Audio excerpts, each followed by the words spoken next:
Hey, this is Case Study 2 Lego My Data. My name is Joseph Guyman and I'm part of Team 4, so let's get into it.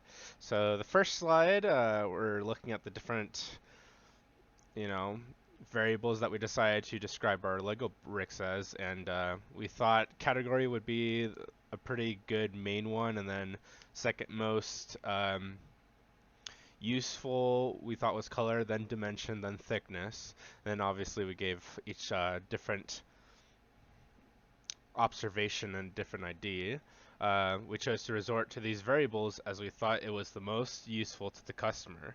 These variables are also concise to allow for less confusion. Going to the next slide, this is the graph chart that I thought was the best suited out of the different charts that I made.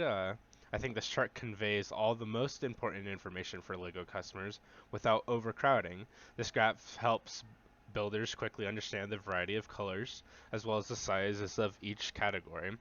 So you can quickly analyze, okay, well, they have all these different dimensions. Here's the different categories, and then the different colors, and then the amount of pieces. It has a lot of information, but I think it's not too overcrowded, and it's a good synopsis of the entire data set.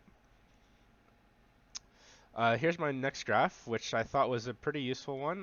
This chart is very simple, showing amounts of pieces without the color or dimensions, oversimplifying the information to quickly assess how many of each type of piece there is. So we can easily see that, okay, we have a lot of bricks compared to the other pieces, and if our customer needs more bricks, then obviously we have them set here with, having a higher proportion of those. This is my next chart. This graph helps understand dimensions at just a glance. Easily, you can get a visual of the dimension amounts related to the amount of other size pieces.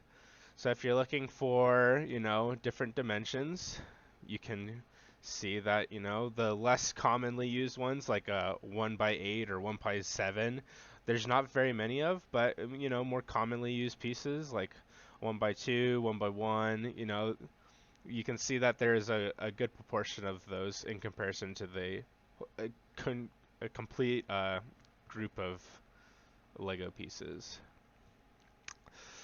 And then this is the last one. This last chart conveys the thickness of the pieces, but they had to be related to something. Since there were no flat and brick pieces in the same category, doing it by dimension makes more sense.